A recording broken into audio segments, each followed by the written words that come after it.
जनाब, Pakistan cricket team के साबिक कप्तान और ओपनर मोहम्मद हफीज़ वो कल एक टीवी शो में बैठे थे पीटीवी पर और उन्होंने बाबर आजम के बारे में चंद बातें की। मैंने कहा आपके साथ शेयर करता चलो, बड़ी इंपॉर्टेंट बातें हैं जिनके बारे में बात करना बहुत ज़्यादा ज़रूरी है। कल पाकिस्तान और इंडिया का मैच खेला गया दुबई इंटरनेशनल क्रिकेट स्टेडियम और एज़ यूजुअल अब तो वो कहते हैं ना, अब तो आदत सी है मुझको इस तरह हारने की। तो अब तो हमें पाकिस्तानी कौम हमें तो ये आदत हो चुकी है कि हमने इसी तरह ही इंडिया से हारना है, इसी तरह जलीलो रुस्वा होना है और हमें अब अपनी टीम से कोई उम्मीदें नहीं हैं, बिल्कुल कोई उम्मीदें नहीं हैं। ना सिलेक्शन से कोई उम्मीदें हैं, ना सिलेक्टर से कोई उम्मीदें हैं, ना पाकिस्तान क्रिकेट बोर्ड की जो मैनेजमेंट है उससे कोई उम्मीदें हैं।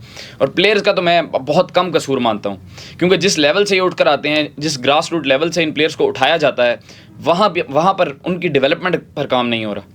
तो प्लेयर्स को तो मैं बहुत कम क्रिटिसाइज़ करता हूँ। मैं जो क्रिटिसाइज़ करता हूँ, जो इनको चुनते हैं, जो इनको देखते हैं या जो इनको फैसिलिटीज़ प्रोवाइड करते हैं, जो सही तरह नहीं कर रहे हैं इनको फैसिलिटीज़ प्रोवाइड, मैं हमेशा उनको क्रिटिसाइज़ करना चाहता हूँ। बहरहाल मोहम्मद हफीज़ साहब ने चंद बातें की बाबर आजम के बारे में, और बाबर आजम से मैं खुद बहुत ज़्यादा डिसअपॉइंटेड हूँ, क्योंकि मैंने बाबर आजम को आप पिछला पूरा साल उठाकर देख लें, जब से उन पर डाउनफॉल चल रहा है, मैंने कभी उन पर क्रिटिसाइज़ नहीं किया, कभी उन पर क्रिटिसाइज़ नहीं किया। उन पर बेशुमार डाउनफॉल आया।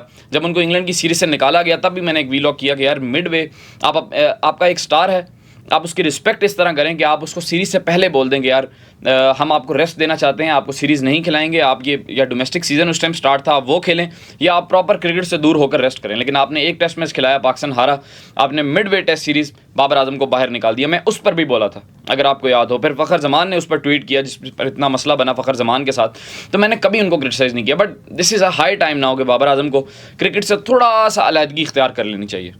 थोड़ा कुछ अरसे के लिए आप रेस्ट करें, इस टीम की जान छोड़ें, अपनी भी जान छुड़वाएं इस क्रिकेट से और इस बुरे वक्त से, क्योंकि लोगों की बहुत उम्मीदें थी आपके साथ, बहुत उम्मीदें थी।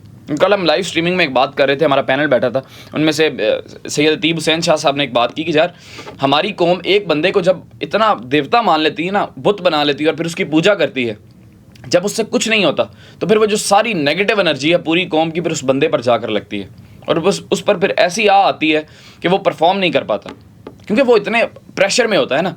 अब बाबर आजम पर एक बड़ी इनिंग ड्यू थी। मोहम्मद हफीज़ साहब ने जो बातें की उनमें से एक बात बड़ी ज़रूरी थी, और उन्होंने कहा कि यार आज तक आप कोई देख लें कि इंडिया पाकिस्तान का मैच सबसे बड़ा मैच होता है जिसमें स्टार्स बनते हैं। बाबर आजम ने क्या आज तक आपको कोई इंडिया पाकिस्तान मैच जितवाया? 10 साल उसके करियर को हो गए हैं बाबर आजम के वो खेलते हुए। वो 4 साल पाकिस्तान का कप्तान भी रहा है, 10 साल का उसका क्रिकेट कैरियर है, 31-32 साल उसकी उम्र है, एक मैच्योर इंसान है, 60 की एवरेज है उसकी वनडे की। हम ऐसी एवरेज कहाँ लेकर जाएं जब आपने बड़े मैच में परफॉर्म ही नहीं करना? टीम को तो आप एक दफ़ा एक साइड पे रखें ना, टीम की तो कोई इंटेंट नज़र ही नहीं आई खेलने वाली। अब तो ये हो गया है, पहले हम देखते थे कि यार पाकिस्तान इंडिया को हरा कैसे सकता है, अब हम ये देखते हैं कि पाकिस्तान मुकाबला किस तरह कर सकता है इंडिया का। अब तो हमसे मुकाबला भी नहीं होता इंडिया का, मतलब इतना ठंडा पाकिस्तान इंडिया मैच यार कि हम सिर्फ ये सोच रहे हैं कि यार किसी तरह ये लड़ लें, कोई एफर्ट नज़र आए, कोई इंटेंट नज़र आए, बट नो इंटेंट।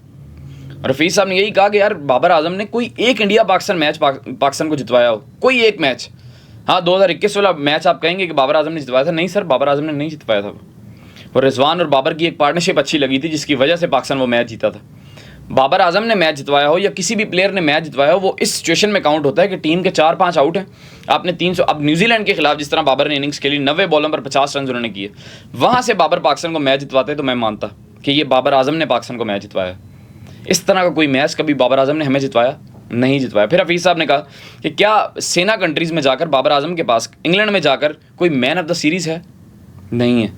क्या ऑस्ट्रेलिया में जाकर कभी बाबर आजम ने सिंगल हैंडेडली पाकिस्तान को वहाँ पर जितवाया, क्योंकि वो टफ कंडीशंस होती हैं ना, क्या वहाँ पर जाकर जितवाया? नहीं जितवाया। क्या साउथ अफ्रीका में बाबर के पास कोई man of the series award है? नहीं है। तो अगर नहीं है तो फिर लोग जिस तरह मेरे घंटे का किंग बोलते हैं तो फिर वही किंग है वो। आपकी 60 की एवरेज हम कहाँ लेकर जाएं जब आपने पाकिस्तान को कोई मैच ही नहीं जितवाना? तो ये हफीज़ साहब ने बड़ी इंपॉर्टेंट बातें की। उन्होंने ये भी कहा कि इट इज़ हाई टाइम कि आप ये हारिस, नसीम, शाहीन, इनसे जान छुड़वाएं। आप नए बॉलर जैसे खुरम शहजाद है, जैसे मोहम्मद अली है, जैसे वसीम जूनियर है, आप इनको ट्राई आउट करें।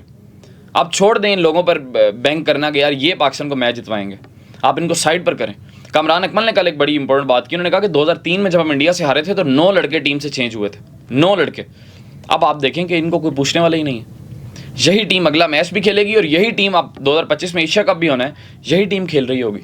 और आप देखेंगे कि 2026 का वर्ल्ड कप भी यही टीम खेल रही होगी। इसमें से कोई स्टार बाहर नहीं होगा, ना बाबर आजम होगा, ना रिजवान होगा, ना नसीम, शाहीन, हारिस। क्यों नहीं होगा? ये एक शोएब अख्तर ने बड़ी इंपॉर्टेंट बात की, उन्होंने कहा कि यार आप कहते हैं कि शाहीन शाह अफरीदी को टीम से बाहर निकाल दो, आप कैसे निकालेंगे? आपके पास शाहीन जैसा बॉलर पूरे पाकिस्तान में है ही नहीं। क्यों नहीं है? क्योंकि आपने तैयार नहीं किया वो, आपके पास रिप्लेसमेंट ही नहीं है उसकी।